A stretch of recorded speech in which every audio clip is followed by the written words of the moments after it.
Welcome back to Rainswept. I don't remember what we're doing here exactly. I think if I look at my notes, check autopsy report, hospital, that should be where we're going. Problem is, where am I? There's Aspen Street. Um, Aspen Street. So where's the hospital? Okay, it's down there. So I want to go to Central Street and then East Hills. Uh, I on. I go this way. The map confuses me a little bit, honestly. I'm just gonna pick a spot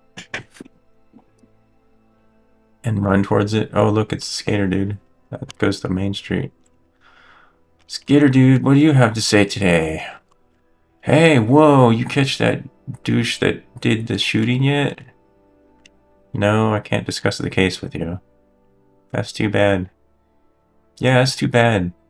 Listen, you teach me investigating, and I teach you skating and grinding. I'll even let you borrow my ride. No. I would like to borrow his ride. It'd save on. It would be a great way to just travel. Yeah, that's what they need is just like a way to travel between places, and then I wouldn't have to walk everywhere or run. Fast travel. Ah, that's too bad, man. Right, I got moves that need busting. See you later. That was that was it, huh? Later, dude. Way to the hospital. Oh, nice. Okay. Have we been down this road before? Hello, man. Oh, well, he's just. I guess he's just part of the background. He's part of the store or building rather. And then East Hills, is it?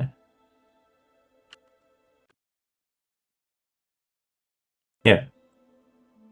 Yeah. Oh, okay. It says Wade Hospital. Billy, it's pointing right at it. View Medical Center. How old is this building? Oh my God, there's huge cracks in window. It's supposed to be like that, or did someone just come along and start throwing rocks at it? Old, very old. But Dr.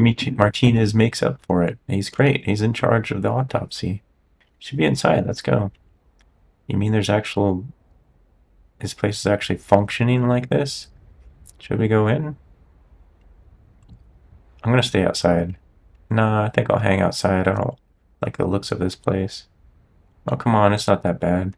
I know, just give me a moment. Is there something that I can look at here? Don't follow me. Nope, okay. Get in the car. Oh, that's right, our car's like in the shop, that's why we have to run everywhere. You ready to go in? I guess so. Ooh, Dr. Autopsy, right? Hello, Detective Stone, Officer Blunt. Hello, Doctor, how are you?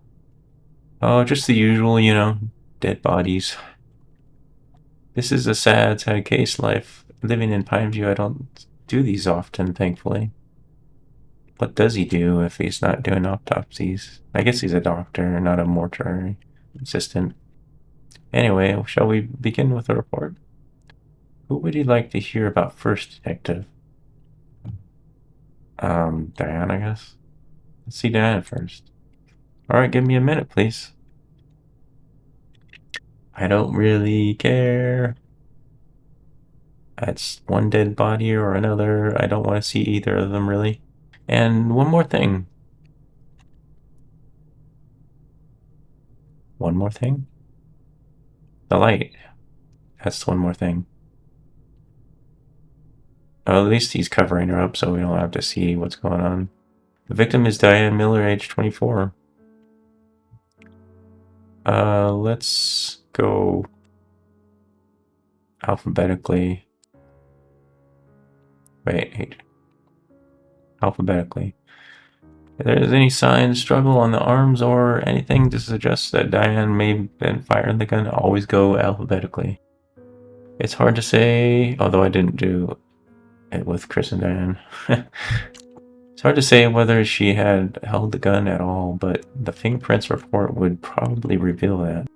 But it's worth noting that there are old scars on Diane's forearm, some more than a few years old.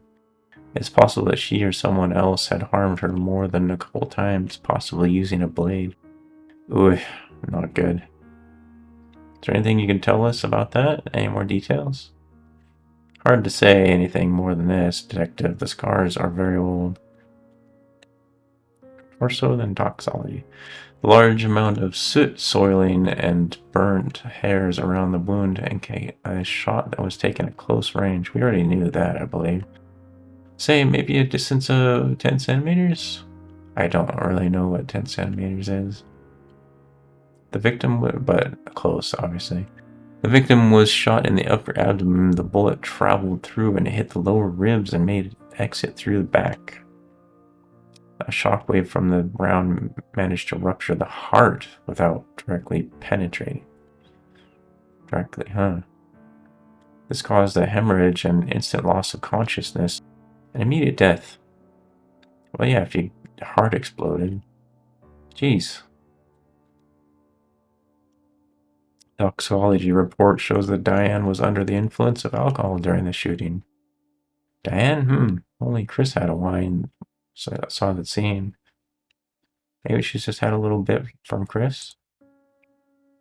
The amount indicated in the report shows much more than that, officer. She could have been drinking earlier. What's the big deal? We didn't find any evidence in the house to suggest they'd been drinking anything before that. Maybe they'd gone out at night and had drinks somewhere else as well. Yeah. Good point. Where could they have gone? We should look into that. What's your conclusion, Dr. Martinez? Well, there's not much to conclude other than what I've already discussed. Someone shot Diane from close range. The wound matches the rounds in the gun found at the crime scene. There are signs showing physical trauma from her past, but nothing to suggest there was any physical abuse on that day or in recent months. Let's take a look at Chris now. Of course. I wonder, we have to solve the case, right? So I wonder if you actually get to make a choice at the end, like who done it, or if it's just, or if you just, if there's like a bad ending, you pick the wrong suspect or something. I don't know. I'm very curious how this is going to go. How this is all going to play out. And one more thing. Didn't they say that last time? Yeah, the light. The light's the one more thing. What? I can't let you do this alone, Detective. You need my expertise. Well, actually... Doctor, shall we begin? Of course. The victim is Christopher Green, age 26. Hands. Examination of the victim's right hand shows clear traces of gunshot residue. I knew it! Oh, shut up. Whatever your name is. What was his name? Brad? Or something? Was it Brad? Here we can clearly see a hard contact wound on the head caused by firing of a handgun. As you can see, there's a small stellate-shaped hole on the right side of the head on the temple. The skin around this black and seared residue from the gun and abrasion from the overstretching of the skin. This is the entry wound. On his left, we can see a bigger irregular wound and secondary fracture of the skull. This is the exit wound. A large part of the ear is also missing. Very detailed. It all boils down to he shot himself in the head. Toxicology? Chris's toxicology report shows alcohol and content in the system. Did have that glass of wine on the table. The amount indicates much more than a glass, officer. Probably from when they'd gone out earlier that night. Do we know they'd gone out? Or is it just assuming? If they did, yes, okay. Conclusion. What do you think, Dr. Martinez? The trauma to the brain caused by a bullet and the subsequent blood loss were the cause of death. The gunshot residue strongly suggests that Chris was the one to fire the gun. There's no evidence of another person physically forcing him to do this either. No physical marks on Chris to suggest any sort of struggle. He shot himself. It's definitely suicide. I knew it, of course. Ha! Shut up, you. Honestly, it could have been Chris that shot Diane. It could have been someone else, too. It's hard to say from these results. Meh, it's pretty simple. They probably just had another one of their arguments and their night out. Alcohol must have not helped either. Chris was probably drunk, too. He did pour himself a glass at home. He's assuming a lot. He's not a detective. I am the detective. Thank you very much. Assuming too much makes an ass out of me and you. I knew someone who used to assume a lot about me, and needless to say, that relationship didn't last very long. You can't live like that. You gotta go by cold, hard facts and really, really find the truth rather than just going, well, I know what happened. It's all in my head. This is how it happened. There were 2 glasses. Doesn't really fit your narrative, does it? Whatever, maybe he was trying to make up to her. Anyways, he poured himself a drink as they continued arguing, and she went upstairs to change. In a fit of drunkenness and rage, he grabbed his gun, maybe to scare her.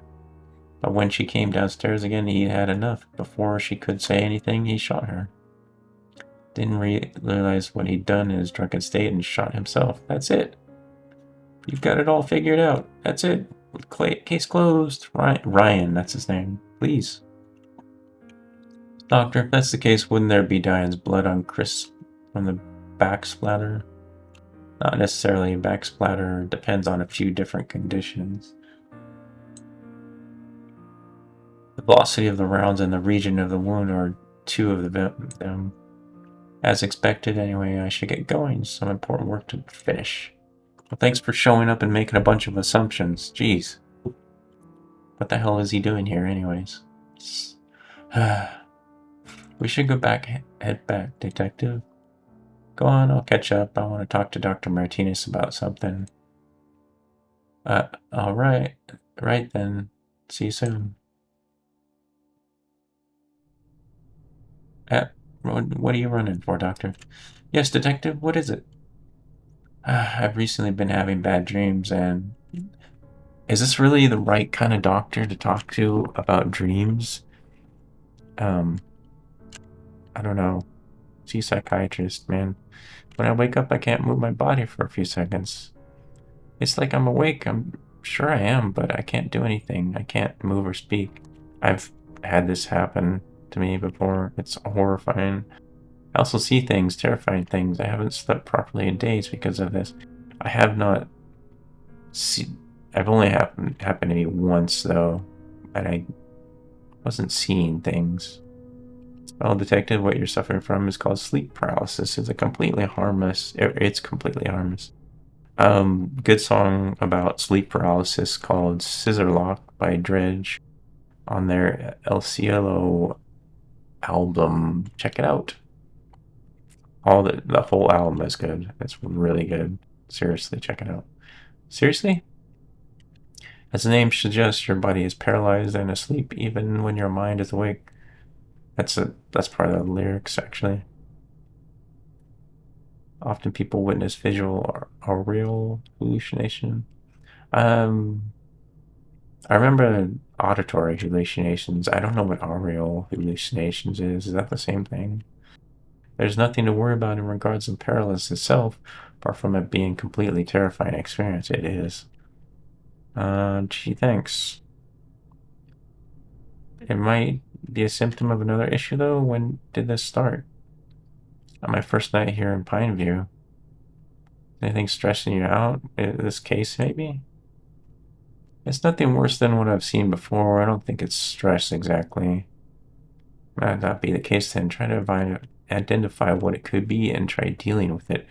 Prescribe use of sleep medicines, but I really wouldn't want you to become dependent on them. It'd be better for you to just try and relax. talk about anything that may be bothering you. If you've made any friends here, consider it. Alright, I'll think about it. Whatever it is, it'll only get worse if you sweep it under the rug. Remember, detective, any driven underground thrives, anything. And then it festers. This guy is speaking to me in a language I can understand.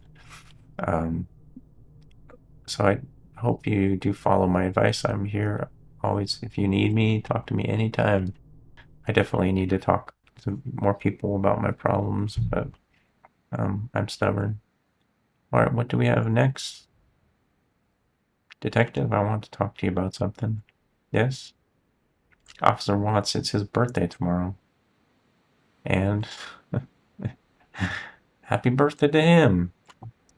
That's that sums up my attitude towards him. I thought we could go on and celebrate. You thought wrong, fool. You guys go ahead. You don't expect me to join, do you? Of course I do. It means so much. It'll do you so much good. We all need a break, too. Poor Ryan barely gets out much either since he's had his first child. I've been planning to break him out of his dreadfully boring routine for a while now. What about his family? I spend most of his day after work with him. We'll only take him out later. I don't like him. uh, I don't think he'd want me there. Wouldn't even want me there. Of course he would. Don't worry, he'll appreciate the company. So you'll be alright then?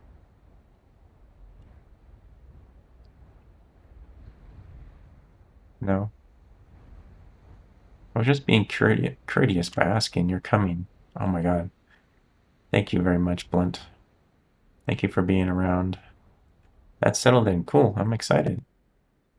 Thank you for forcing me to do things. Otherwise I would do nothing. Um,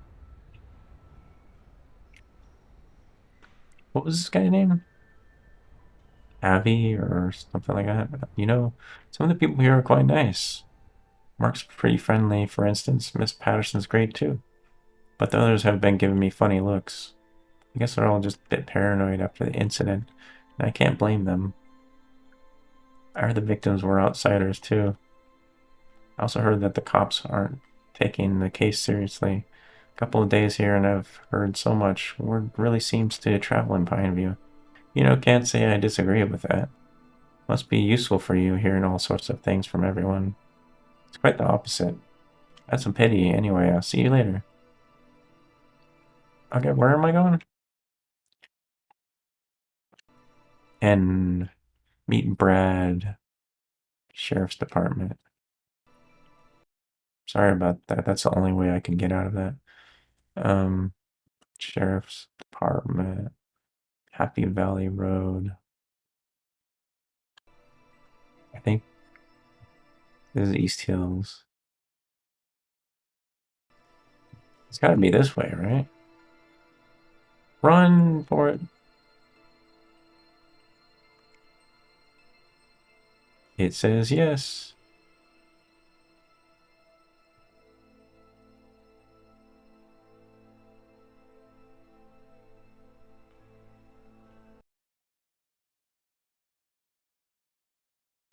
This happy. This confuses me. Happy Valley. Oh, okay, they're right there. I must miss this or something. Ah, proceed to continue. No, we'll just sit here for a while. I want to enjoy this a little bit. This would be a great cover for my video, I think. It's very beautiful. I love the way the trees are like the shape of the trees are very well done. And this and the different colors of the trees. I can't point at it right now, but cursor. Oh yeah, cigarette. How do I get rid of the cigarette? I guess I can't during this cutscene. Detective Brad's here. Okay, who is Brad?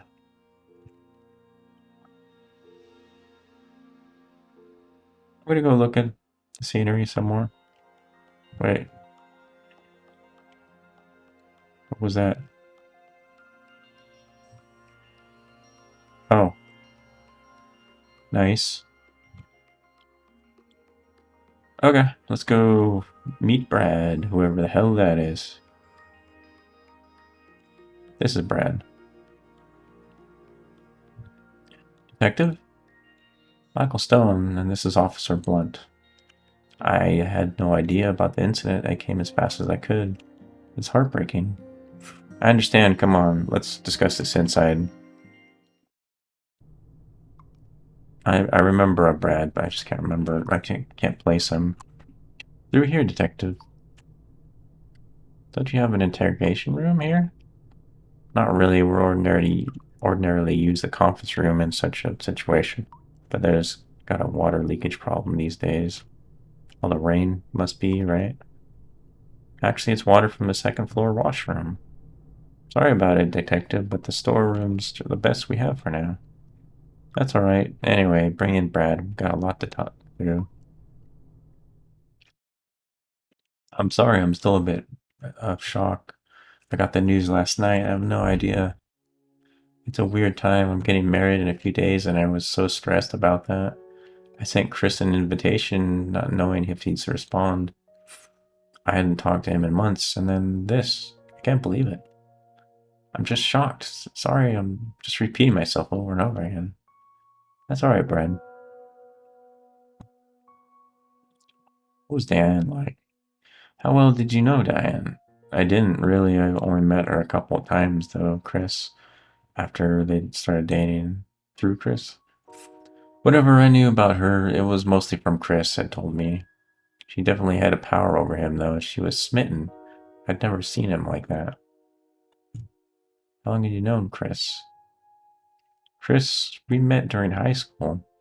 That's when we decided to major in business, and we were lucky enough to get into the same university. He had a knack for it. He'd been helping his uncle run his restaurant since he was 12. Uncle? Chris lived with his uncle. He took him in after Chris had been shuttled between his parents and foster home for years. I see. All right, Brad. I assume you knew Chris well. What was he like? Chris, he was ambitious as hell, driven and optimistic. It felt if he felt inspired by something, he'd do it to achieve it. Anything. How was he with people? Did he get along with everyone? Was he generally agreeable guy? Funny you should ask that. I really didn't understand him sometimes, you know? He seemed to oh, he always seemed to he didn't want to bother with people that kind of worried me. I was gonna actually say he seemed to not really be that into people, except for Diane. Reminds me a lot of myself, really. But I think I didn't understand the concept of introversion at the time, I think. I'd do stuff like skip parties just so he wouldn't get lonely on a Saturday night. That bugged the hell out of him. I've never been lonely in my entire life.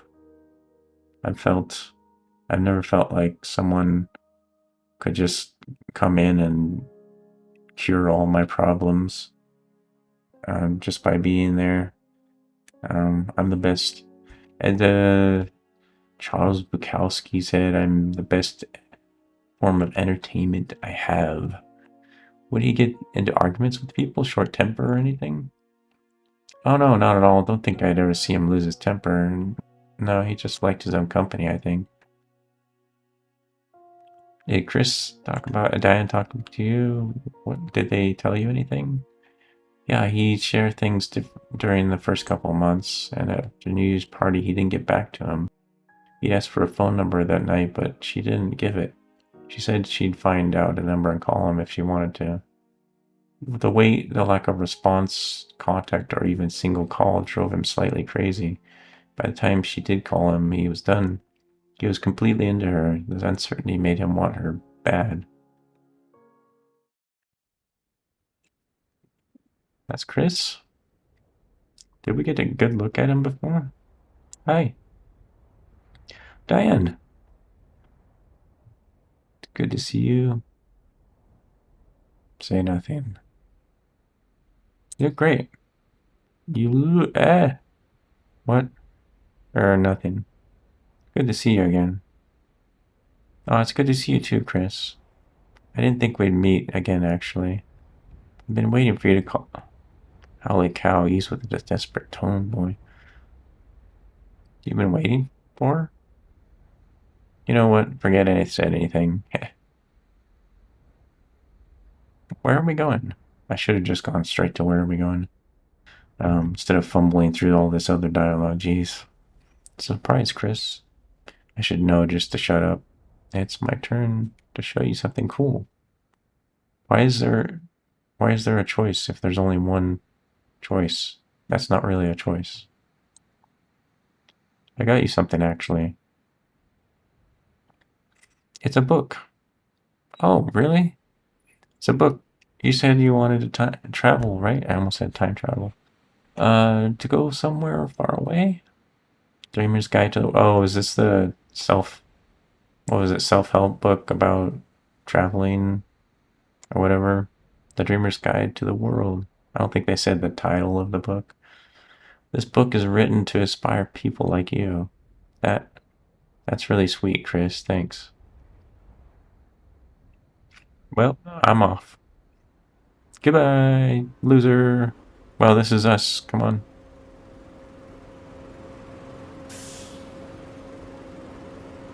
Am I supposed to move? No. I was waiting for something to happen. Sometimes I'm not sure. Right, here we are. I've got something cool to show you, but first we'll need a boat. Oh, is that your boat? No. Are we stealing it? We're just borrowing it, Chris. See, his hair looks different all of a sudden. Come on, you're not scared, are you? I know you're not. No, I'm not scared. Like a child. No, no. No, I'm not scared. Of course you're not, and you shouldn't be. We're only taking it for a bit. Plus, if anyone confronts us, I'll talk to them. It'll be no trouble at all. Alright. See if you can get the boat started. I'm gonna take off in the truck. Goodbye. Oh, it's interesting the cursor, like, changed. A red truck. I wonder if it belongs to the boat's owner. The key's still inside. I don't like this. He could be anywhere. Thought you weren't scared. But what if he has a gun? He doesn't have a gun, Chris. How do you know? I don't. Sweet. We get to get our heads blown off next time, maybe. Yeah, his hair, I could have sworn his hair was, like, longer in that last scene. Yeah, we'll take the boat next time. I'm satisfied with this. Oh, wow, I went over a bit this time. Yeah, hope you enjoyed this game. I will have some more amazing adventures with Chris and Diane next time. Hope you'll join me, and see you then. Bye.